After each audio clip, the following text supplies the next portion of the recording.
इन 3 जगहों पर दान कभी मत करना, वरना धन धर्म दोनों चले जाएंगे। साथ ही इन 3 जगह पर दान करने से घर में कंगाली और गरीबी आ जाएगी और घर के किसी सदस्य की मृत्यु भी हो सकती है। माता लक्ष्मी और समस्त देवी देवता आपसे नाराज हो सकते हैं, जिसके कारण आपको कई आर्थिक सामना करना पड़ सकता है। आज की कहानी बहुत ही ज्ञानवर्धक है। इस कहानी को अगर आपने ध्यान से सुन लिया तो आपका पैसा कभी व्यर्थ नहीं जाएगा और ना ही जीवन में कभी आपका पतन होगा। कौन सी ऐसी वस्तु है जिसको दान करने से दान देने वाला व्यक्ति कंगाल हो जाता है? किए गए उस दान का फल उसे दंड के रूप में भोगना पड़ता है। और कौन सी ऐसी 3 जगह है जहां पर कभी भूल से भी दान नहीं करना चाहिए? चलिए आज की कहानी प्रारंभ करते हैं। अवंतिका राज्य के जंगलों में एक नाग और एक नागिन रहते थे। दोनों के बीच बड़ा ही गहरा प्रेम था। दोनों एक पहाड़ी पर प्रेम पूर्वक रहते थे। एक दिन की बात है, नागिन अपने भोजन की तलाश में जंगल में घूमने के लिए निकल गई। जंगल में पहुंचने पर एक जगह उसने देखा कि एक गोबर के खाने वाला कीड़ा जो देखने में बड़ा ही सुंदर था। नागिन ने सोचा कि आज भोजन में हमें कुछ मिला तो नहीं, क्यों ना आज हम इस कीड़े को खाकर अपना पेट भर लूं। इतना सोचने के बाद वह नागिन उस कीड़े के पास जाती है और जैसे ही उस कीड़े को अपना शिकार बनाने ही वाली थी, उसी समय वह कीड़ा एक मनुष्य के रूप में बदल जाता है। उसने देखा कि कीड़ा एक दिव्य राजा के रूप में परिवर्तित हो गया।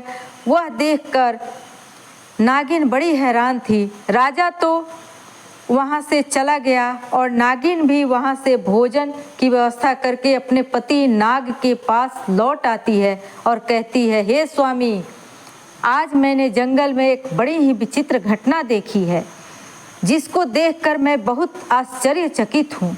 नाग ने पूछा, तुमने ऐसा क्या देख लिया जिसे तुम विचित्र बता रही हो? तब नागिन कहती है, हे स्वामी, आज मैं जब भोजन के लिए जंगल में गई तो मैंने एक जगह एक विशाल शरीर वाले कीड़े को देखा। मैंने सोचा कि उस कीड़े को अपना भोजन बना लूं। जैसे ही मैं उस पर आक्रमण करने के लिए आगे बढ़ी तो वह कीड़ा एक राजा के रूप में बदल गया। यह बात मेरे समझ में आई कि अगर यह कीड़ा था तो राजा कैसे बन गया, और वह कोई राजा था तो फिर वह कीड़ा क्यों बना? नागिन की यह बात सुन करके नाग बहुत जोर से हंसता हुआ कहने लगा, हे प्रिय, मुझे लगता है कि जंगल में आज तुम राजा धर्मध्वज को देख ली हो, जो इसी देश का राजा है। नाग की बात सुनकर नागिन और भी ज़्यादा हैरान होती है और कहती है, हे महाराज, राजा धर्मध्वज ने ऐसे कौन से बुरे कर्म कर दिए जो उसे कीड़ा बनना पड़ गया? वह इस तरह की अधम गति को क्यों प्राप्त हुआ? हमने तो सुना है हमारे अवंतिका के महाराज तो बड़े धर्मात्मा हैं, बिना दान पुण्य किए तो वह भोजन भी नहीं करते हैं।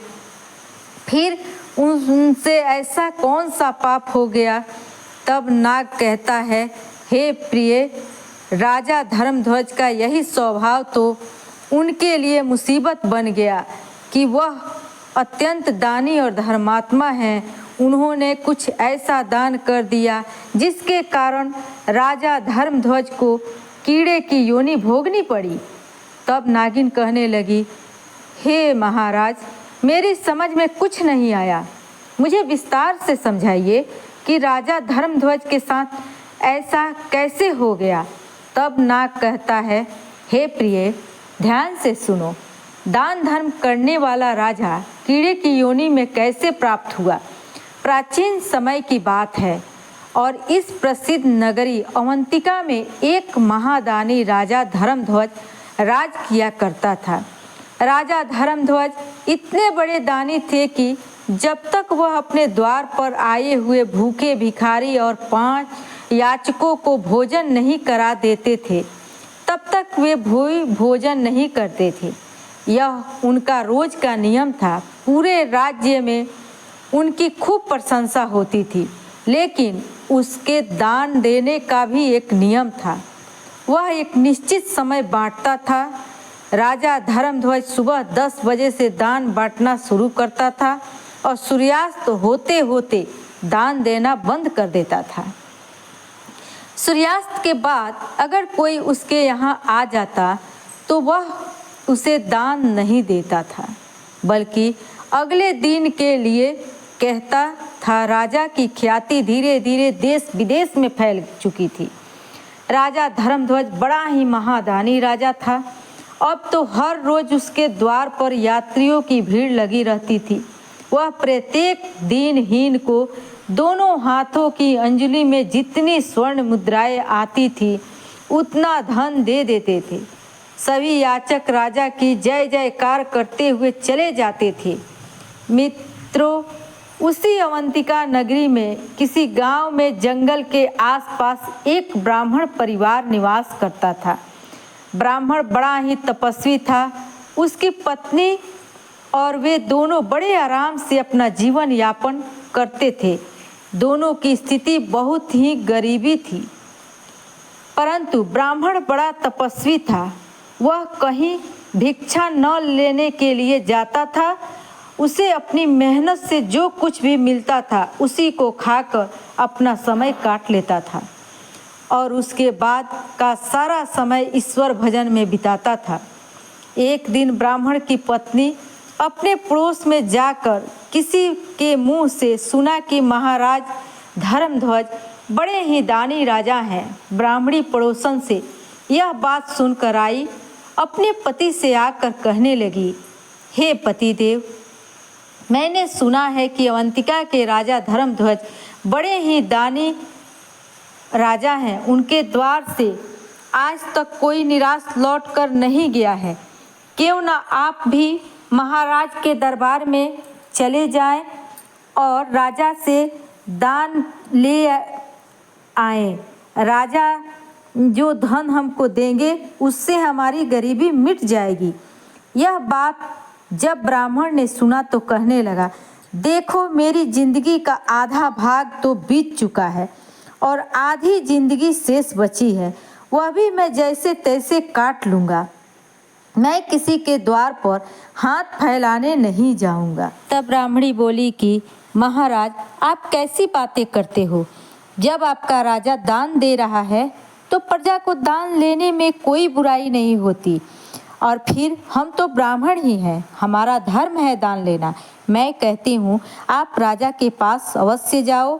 आपको परिवार का अच्छे से पालन पोषण करने की जिम्मेदारी है। हर गृहस्थ की बनती है।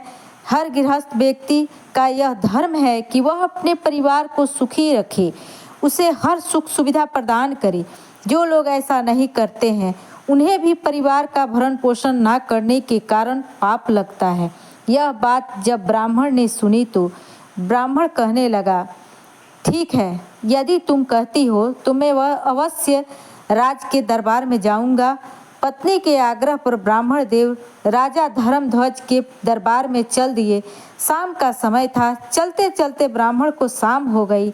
इधर राजा धर्मध्वज के दान देने का एक निर्धारित समय था। उस दिन राजा के दरबार में जितने भी याचक आए थे वह सब दान लेकर जा चुके थे। अब राजा का दान देने का समय समाप्त हो चुका था। सभी दान पेटी पर ताले लगा दिए गए थे। इधर ब्राह्मण बड़ी दूर से राजा के पास पैदल चलकर आया था, लेकिन उसके आते आते सूर्यास्त हो चुका था। अब महाराज ने दान देना बंद कर दिया। अपनी दान पेटी को बंद करके राजमहल को जा रहे थे। उसी समय रास्ते में ब्राह्मण उनके मार्ग में आ जाता है और कहने लगा, महाराज, मैंने सुना है आप हर दिन गरीबों को दान देते हैं। मैं भी एक गरीब ब्राह्मण हूँ और काफ़ी दूर से चलकर पैदल आपके द्वार पर आया हूँ। कृपया करके मुझे भी कुछ दान दीजिए। सूर्यास्त के बाद अपने पास एक ब्राह्मण को आया देखकर राजा कहने लगा, क्षमा करना, मेरा एक नियम है, सूर्यास्त के बाद दान देना बंद कर देता हूँ। आप मेरे पास सूर्यास्त के बाद आए हो, तब मैं आपको दान दूंगा। कल जब आप मेरे पास आओगे तो मैं आपको आज का भी और कल का भी दोनों दिन का दान दूंगा। इस समय मैं दान पेटिका पर ताला लगा चुका हूँ, अब मैं आपको दान नहीं दे सकता। ब्राह्मण थोड़ा जिद्दी स्वभाव का तपस्वी था, राजा से परिचित नहीं था और कहने लगा, महाराज मुझे आज ही दान दे दीजिए, मैं कल तक इंतज़ार नहीं करूँगा। रोज़ रोज़ दान लेने के लिए आपके यहाँ मैं नहीं आ सकता। राजा ने यह बात सुना तो राजा को कुछ क्रोध आ गया, परंतु ब्राह्मण जान के राजा ने फिर अपने आप को समझाया कि हे ब्राह्मण देव, तुम्हें कल ही दान लेने के लिए आना पड़ेगा। मैं तुम्हें कल ही दान दे सकता हूँ, आज के दिन नहीं दे सकता। फिर ब्राह्मण बोला कि नहीं महाराज, मैं दान केवल आज ही लूँगा, कल मैं आपके पास नहीं आऊँगा। यह बात राजा को कुछ अच्छी नहीं लगी। राजा क्रोध में आया और क्रोधित होकर के राजा ने वहाँ कुछ घोड़ों की लीक पड़ी थी, क्योंकि राजा चलते चलते घोड़ों के अस्तबल के पास आ पहुँचा था। वहीं एक जगह घोड़ों की लीक पड़ी थी। राजा ने देखा कि ब्राह्मण आज की दान लेने की हट कर रहा है, तो दान के रूप में राजा ने घोड़े की लीद उठाकर ब्राह्मण के कमंडल में डाल दी। उसकी दोनों मुट्ठी में जो लीद आई, उनकी लीद उठाकर ब्राह्मण को देने लगा। ब्राह्मण ने भी सम्मान से अपना जो भिक्षा पात्र था वह आगे कर दिया। राजा ने ब्राह्मण के कमंडल में लीद डाल दी। ब्राह्मण उस लीद को लेकर सम्मान से अपने घर की ओर चल देता है। इधर घर में उसकी पत्नी इंतजार कर रही थी। हमारे ब्राह्मण देव राजा से दान लेकर आते होंगे। ब्राह्मणी तो सोच रही थी कि राजा साहब उन्हें सोने की मोहरें देगा, हमारी सारी दरिद्रता मिट जाएगी। उधर जब ब्राह्मण को आता देख ब्राह्मण पत्नी बड़ी प्रसन्न होती है और ब्राह्मण से कहने लगी कि हे पतिदेव, आज महाराज ने आपको कितना दान दिया है। मैं तुमसे कहती थी ना कि महाराज के दरबार में जाओ, महाराज हमारी गरीबी मिटा देंगे। यह बात सुन के ब्राह्मण बोले, देवी, दान देने वाले ने दान दे दिया और मैंने उसे ले भी लिया। तुम एक काम करो, इस स्थान को गोबर से लीप दो, तब मैं तुम्हें राजा के द्वारा दिया गया दान दिखाऊंगा, नहीं तो यह दान अपवित्र हो जाएगा। बड़ी खुशी के साथ ब्राह्मण की पत्नी ने उस जगह को लीप दिया। उस जगह पर एक दीपक जलाकर रख दिया और वहीं जा कर के उस ब्राह्मण देव ने लीद से भरा हुआ पात्र अपनी ब्राह्मणी को दिया। यह देखकर ब्राह्मणी आश्चर्यचकित रह गई और कहने लगी, हे पतिदेव, यह कैसा मजाक है। ब्राह्मण ने कहा, मजाक कैसा, जो राजा ने दान में दिया है वह मैंने तुम्हें लाकर दे दिया। अब तो ब्राह्मणी बड़ी दुखी हुई कि राजा ने लीद का दान दिया है। क्या राजा के घर में धन की कमी हो गई? चलो कोई बात नहीं, महाराज से गलती हो गई होगी, आप फिर से राजा के पास चले जाना। ब्राह्मण बड़ा स्वाभिमानी था। वह कहने लगा कि नहीं, अब मैं महाराज के दरबार में कदापि नहीं जाऊंगा। उस दिन के बाद ब्राह्मण कभी राजा के पास दान मांगने नहीं गया। जैसे तैसे वह अपने जीवन को बिताने लगा। अपनी घास फूस की कुटिया में ब्राह्मण रह रहा था और धीरे धीरे अपना समय निकाल रहा था। ब्राह्मण ने उस दान में मिली लीद को अपने घर के द्वार पर रख दिया था। दोस्तों, आपको बता दें कि दान में जो फल होता है वह कर्ता को 1000 गुना होकर वापस मिलता है। यदि आपने अपने विचित्र जीवन में किसी चीज़ का दान किया है तो परलोक में उसका फल हजारों लाखों गुना बढ़कर मिलता है। राजा ने जो लीद दिया था वह लीद भगवान की कृपा से दुगुना रात चौगुना बढ़ने लगी। ब्राह्मण के द्वार पर धीरे धीरे लीद का पहाड़ बनता चला गया। लीद का ढेर बढ़ते बढ़ते बहुत बीच में हो गया। जैसे ब्याज की दर धीरे धीरे बढ़ती चली जाती है, उसी तरह राजा के दान का फल बढ़ता जा रहा था। कुछ ही समय में वह एक विशाल पर्वत सा बन गया।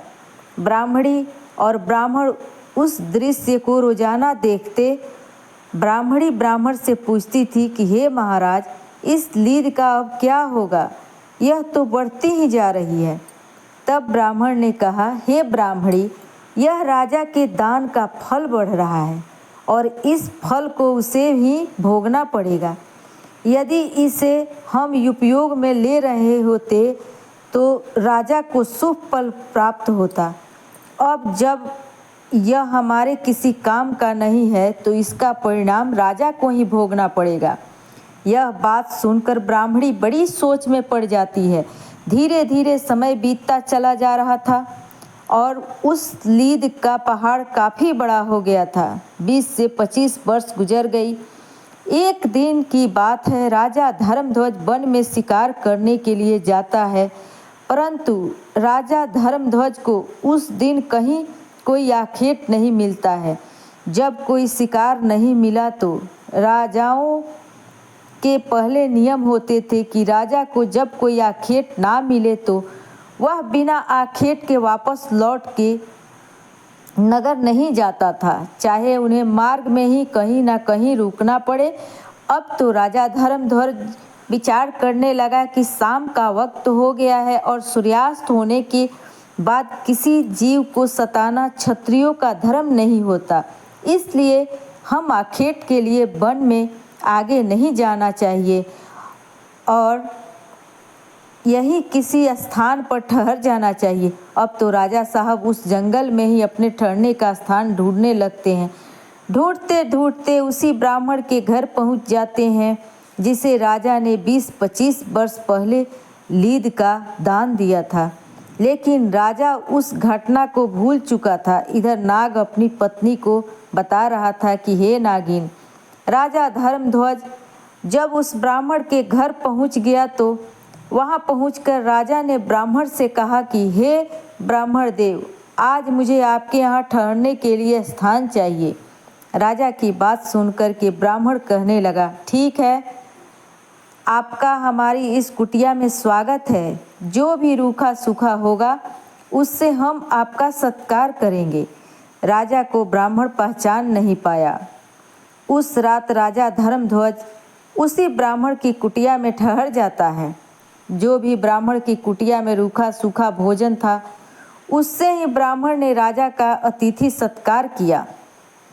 इस प्रकार से भोजन करने के बाद राजा ने रात वहीं बिताई और इधर जब सवेरा होता है तो राजा की नज़र ब्राह्मण की कुटिया के बाहर उसी लीद के ढेर पर पहुंच जाती है जो अब एक पहाड़ के रूप में बन गया था। उस लीद के पहाड़ को देखकर राजा ब्राह्मण से पूछने लगा कि हे ब्राह्मण देव, आपकी छोटी सी घास की कुटिया के बाहर यह लीद का पहाड़ कैसे बना हुआ है, जबकि आपकी कुटिया में तो कोई घोड़ा ही नहीं है। क्या वास्तव में आपके पास इतने सारे घोड़े हैं? तब ब्राह्मण ने उत्तर दिया, महाराज, हम तो पूजा पाठ तप साधना करने वाले ब्राह्मण हैं, हमें भला घोड़ों से क्या काम। तब राजा कहने लगा, फिर आपके घर के बाहर यह लीद का पहाड़ कैसे है? तब ब्राह्मण उसे समझाते हुए कहते हैं, देखिए, आप यदि जानना चाहते हो कि यह लीद का पहाड़ क्यों है तो इसके पीछे एक बहुत बड़ा रहस्य छुपा हुआ है। अब तो उस रहस्य को जानने की राजा को उत्सुकता बढ़ चली। ब्राह्मण बोला, हे मुसाफिर, 20-25 साल पहले की बात है, मेरी पत्नी ने मुझे ज़बरदस्ती राजा के यहाँ दान लेने के लिए भेजा था। इस अवंतिका देश का जो राजा है वह बड़ा ही दानी और धर्मात्मा है। वह रोजाना सभा मंच सोने का दान करता है। तो अपनी पत्नी के कहने पर मैं राजा के पास दान लेने चला गया। मेरे पहुंचने पर पता नहीं राजा ने क्यों मुझे दान देने से इनकार कर दिया। इसके पीछे की वजह तो मैं नहीं जानता हूँ कि राजा ने ऐसा क्यों किया। जब मैं दान लेने की जिद कर रहा था तो वह मुझे अगले दिन आने को कह रहा था, लेकिन मैंने राजा की बात नहीं मानी। जब मैं दान लेने की जिद करने लगा तो राजा ने क्रोध में आकर मेरे कमंडल में घोड़े की लीद उठाकर डाल दी। मैंने राजा का वह दान स्वीकार कर लिया। मैं उसे सम्मान सहित लेकर के अपने घर चला आया और मैंने उसको यहाँ रख दिया, क्योंकि यह लीद मेरे कुछ काम की नहीं थी और दान की वस्तु को मैं कहीं फेंकना नहीं चाहता था। तो राजा ने पूछा, हे ब्राह्मण देव, राजा ने तो तुम्हें थोड़ी सी लीद दान में दी होगी, पर यह तो इतना बड़ा पहाड़ कैसे बन गया। तब ब्राह्मण ने समझाया, हे महाराज, हमारे वेद पुराण यह कहते हैं कि अगर कोई दान देने वाला जितना दान देता है उसका 1000 गुना फल उसे वापस मिलता है। राजा का वह दान समय के साथ साथ बढ़कर हजारों गुना ज़्यादा हो गया है। अब उस दान का फल राजा को खुद ही भोगना पड़ेगा, क्योंकि हमने इसे अपने उपयोग में नहीं लिया है। ब्राह्मण की यह बात सुनकर राजा की रोंगटे खड़े हो जाते हैं, उसके पैरों के नीचे से ज़मीन खिसक जाती है। राजा तो इस बात को भूल चुका था, लेकिन ब्राह्मण के बताने पर राजा को सारी बातें याद आ जाती है कि मैंने ही यह लीद एक ब्राह्मण को दान में दी थी। अब तो राजा बहुत ज़्यादा घबरा गया। दोनों हाथ जोड़कर के ब्राह्मण से पूछने लगा कि हे ब्राह्मण देवराज, इसका फल कैसे भोगें, मुझे इतनी बात और बता दो। ब्राह्मण ने कहा, देखो, यह लीद का ढेर अब उसी राजा को खाना पड़ेगा। जब तक वह इसे खा नहीं लेता तब तक यह बढ़ता रहेगा। ब्राह्मण की बात सुनकर राजा की आत्मा कांप गई। उसने सारी बात बता दी कि मैं ही अवंतिका का राजा हूँ, जिसने आपको लीद का दान किया था। अब आप मुझे क्षमा करें और मुझे इतना उपाय ज़रूर बताएं कि मेरा उद्धार कैसे होगा। मैं इतने बड़े विशाल लीद के पहाड़ को कैसे खा पाऊँगा। यह तो बहुत बड़ा ढेर हो गया है, इसका कोई उपाय तो होगा। जब राजा ने अपनी पहचान बताई तो ब्राह्मण राजा को पहचान गया और कहने लगा, यदि तुम ही वह राजा हो तो इसका परिणाम तो तुम्हें भोगना ही पड़ेगा, क्योंकि दान देने वाला यदि किसी ऐसी वस्तु का दान देता है जो वस्तु अनुपयोगी है, जो वस्तु अखाद्य है, जिस वस्तु का दान में दिया जा रहा है वह दान पाने वाला की किसी काम की नहीं है, तो उस दान की गई वस्तु का फल व्यर्थ जाता है नहीं है। लेकिन तुम्हें मुझे जानबूझकर ऐसी वस्तु दी थी जिसका फल बढ़कर अब 1000 गुना हो गया है। अब यह आपको ही भोगना पड़ेगा। यह सुनकर राजा ब्राह्मण के चरणों में गिर जाता है। राजा कहने लगा, ब्राह्मण देव, मुझे आप ही कोई उपाय बताइए, यह मेरा पाप कैसे नष्ट हो सकता है। तो ब्राह्मण ने बताया, आपने किए का फल तो भोगना ही पड़ेगा। यदि तुम इस लीद को खाने से बचना चाहते हो तो दूसरा उपाय मैं तुम्हारे लिए बताता हूँ। यदि तुम उपाय को कर लेते हो तो तुम अकेले खाने से बच जाओगे, उसमें फिर बहुत सारे हिस्सेदार हो जाएंगे। यदि तुम यह उपाय नहीं करोगे तो तुम्हारे अकेले ही यह सारी लीद खानी पड़ेगी। तब ब्राह्मण ने उपाय बताया कि यदि आप स्वयं ही निंदा कर पाओगे, जितनी इस देश में तुम्हारी निंदा होगी उतनी ही लीद घटकर कम हो जाएगी। तब राजा बोला, हे महाराज, मेरी निंदा भला कौन करेगा। बुरे काम तो मैंने किया ही नहीं है। मैं तो एक दानी राजा हूँ, लोग मेरी प्रशंसा करते। तब ब्राह्मण ने कहा कि तुम एक काम करो, तुम्हारे जो कुल पुरोहित हैं उनकी एक परम सुंदर कन्या है, तुम उन ब्राह्मण के घर जाओ और उनकी कन्या का हाथ पकड़कर जबरदस्ती अपने घर ले आना। उनके मांगने पर भी उस कन्या को मत लौटाना। इस प्रकार से तुम्हारी राज्य में निंदा होनी शुरू हो जाएगी। लेकिन इस बात का ध्यान रखना, उस कन्या के प्रति तुम्हारी नज़र गंदी नहीं होनी चाहिए, नहीं तो तुम बड़े पाप में घिर जाओगे। तुम उस कन्या को बेटी के रूप में लेकर आना, लेकिन यह बात किसी को मत बताना कि तुम उसे बेटी बनाकर लाए हो। कन्या को ले जाकर तुम अपनी रानी के पास छोड़ देना और उससे कह देना कि वह उस कन्या को बेटी की तरह पालन पोषण करे। प्रजा के लोग समझेंगे कि तुमने बहुत बुरा काम किया है, फिर तो पूरे राज्य में तुम्हारी निंदा होनी शुरू हो जाएगी और यह लीद का ढेर घटकर बहुत कम हो जाएगा। राजा को यह उपाय समझ में आ गया। राजा बड़ा हताश था, उस लीद के ढेर को देख करके व्याकुल हो रहा था। अब तो राजा अपने राज्य को लौटा और राज्य में आकर वह सीधा अपने कुल पुरोहित के घर पहुंच जाता है। कुल पुरोहित ने जब राजा को अपने घर पर आया देखा तो उसका चेहरा बड़ा ही उदास था। कुल पुरोहित ने पूछा कि राजन, आप इतने उदास क्यों हो? तो राजा ने कहा, हे गुरुदेव, आप अपनी बेटी को बुलाइए, मुझे उनसे कुछ काम है। पुरोहित सोचा कि राजा है, शायद कुछ इनाम देगा। ऐसे सोचकर उन्होंने अपनी बेटी को आवाज़ लगाई और जैसे ही बेटी बाहर आई तो राजा ने उसका हाथ पकड़ा और पुरोहित को धक्का देकर उनकी लड़की को रथ में बैठाकर राजा अपने घर लेकर चला गया। बेचारा पुरोहित अपनी बेटी के लिए गिड़गिड़ा रहा, महाराज, यह आप क्या कर रहे हो? यह अन्याय है। लेकिन राजा ने उनकी एक बात नहीं सुनी और वह चुपचाप उन कन्या को लेकर अपने महल में पहुंच जाता है। महलों में पहुंचकर उसने अपनी रानी से कहा कि महारानी, यह हमारी पुत्री है, इसको कोई कष्ट नहीं होना चाहिए, इसे बड़े प्रेम से पुत्री की तरह रखना है और यह बात किसी को बाहर तुम्हें नहीं करनी है। रानी ने पूछा भी कि महाराज, तुम इसे लेकर क्यों आए हो? यह आपके गुरु की बेटी है। तब राजा ने कहा, रानी, तुम चुपचाप तमाशा देखती जाओ, मैं जो कर रहा हूँ अपने उद्धार के लिए कर रहा हूँ।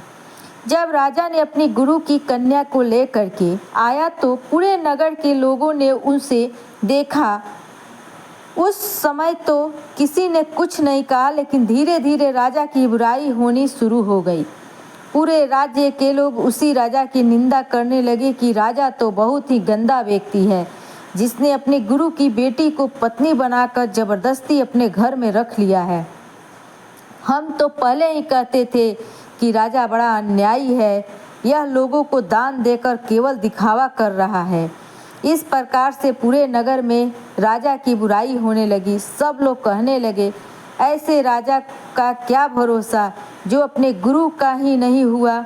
इधर राजा नगर में जैसे जैसे राजा की निंदा हो रही थी, वैसे वैसे ब्राह्मण के घर के द्वार पर वह लीद का ढेर कम होता जा रहा था। जो लोग राजा की निंदा कर रहे थे वह लीद के उस ढेर के हिस्से होते जा रहे थे और धीरे धीरे उस लीद का ढेर कम हो गया और केवल जितनी राजा ने दान दी थी उतनी ही लीद का ढेर रह गया था। एक दिन राजा ने जब उस ब्राह्मण के द्वार पर पहुंचा, उसने देखा कि लीद का ढेर सिर्फ उतना ही रह गया था जितना कि उसने दान किया था। यह देखकर राजा बड़ा खुश होता है। वह एकदम से ब्राह्मण के चरणों में गिर पड़ा और बोला, ब्राह्मण देवता, आपने पहाड़ जैसे लीद का ढेर को ख़त्म करवा दिया। जिन जिन लोगों ने मेरी निंदा की होगी उनके हिस्से में वो लीद चली गई होगी, लेकिन यह थोड़ी सी शेष रह गई है। अब इसका भी कोई ना कोई उपाय बता दो। तब ब्राह्मण ने बताया कि हे राजन, यह जो लीद रह गई है यह तुम्हारे हिस्से की है, तुम्हें इसे किसी न किसी जन्म में खाना ही पड़ेगा। तुम्हें इसे खाने के लिए किसी जन्म में कीड़े की योनि धारण करनी पड़ेगी। तब राजा बोला, महाराज कोई ऐसा उपाय बता दो जो यह खत्म भी हो जाए। तब ब्राह्मण एक उपाय बताता है, राजन मेरा एक गुरु भाई है, तुम्हारी इसी नगरी में रहता है। वह बड़ा ही विद्वान और ईश्वर भक्त है। वह दोनों पति पत्नी बड़े ही सज्जन हैं, हर ईश्वर के ध्यान में लगे रहते हैं। लगता है उन दोनों ने तुम्हारी बुराई नहीं की होगी। यदि वह तुम दोनों तुम्हारी आलोचना करते हैं तो यह लीद का ढेर आज ही समाप्त हो जाता। यह बात सुनकर राजा कहने लगा, ठीक है, मैं वह भी प्रयास करके देखता हूँ। मैं उनसे भी अपनी निंदा करवाता हूँ। आज तो राजा ने अपना भेष बदल लिया और भेष बदल करके अवंतिका नगरी में उसी ब्राह्मण के घर पहुँच जाते हैं। ब्राह्मण के घर आए तो ब्राह्मण ने राजा का यह स्वागत किया और बैठने के लिए उचित आसन दिया। उस आसन पर राजा बैठ जाता है, परंतु राजा के मन में भीतर भी एक बड़ा विचार चल रहा था।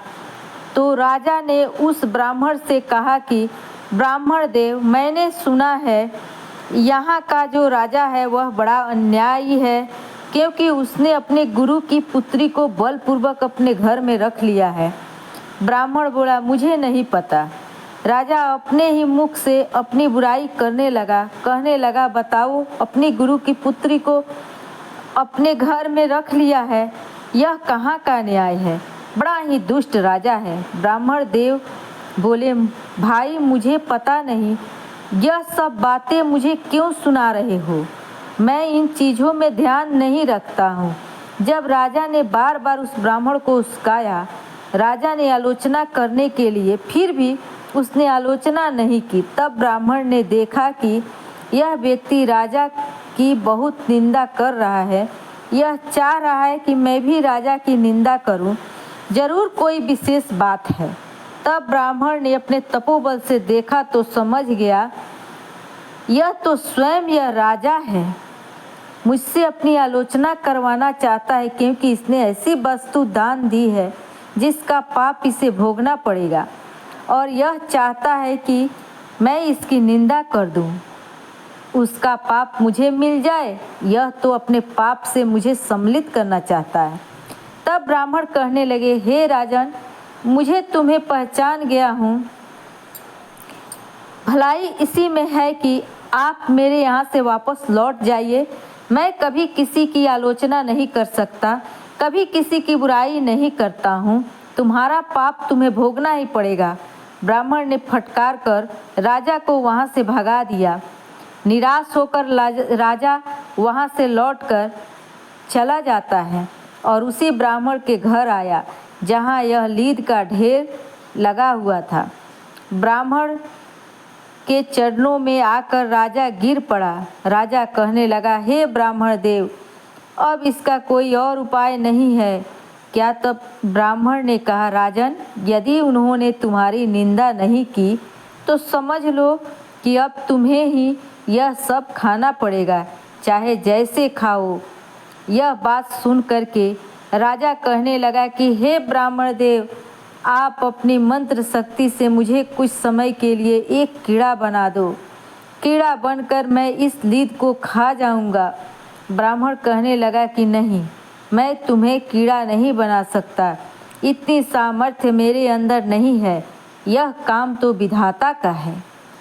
परंतु मैं तुम्हें इतना बता सकता हूँ कि यहाँ से मरने के बाद तुम एक कीड़ा बनोगे, और जब तुम अपने हिस्से का यह लीद खा पाओगे तब तुम इस पाप से मुक्त हो जाओगे, क्योंकि तुमने जीवन में कोई पाप नहीं किया है, हमेशा दान किया है।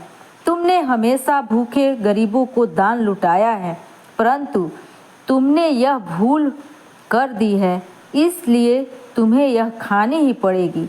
लेकिन इसको खाते ही तुम अपनी मानव योनि को प्राप्त हो जाओगे। इधर नाग अपनी नागिन को सुनाता है कि हे प्रिय, कुछ दिनों के बाद राजा धर्मध्वज की मृत्यु हो जाती है और मृत्यु के बाद उसे गोबर खाने वाले एक कीड़े के रूप में जन्म मिलता है और जिस जगह पर वह लीद पड़ी हुई थी उसी जगह पर वह कीड़ा जा कर के लीद खाने लगता है।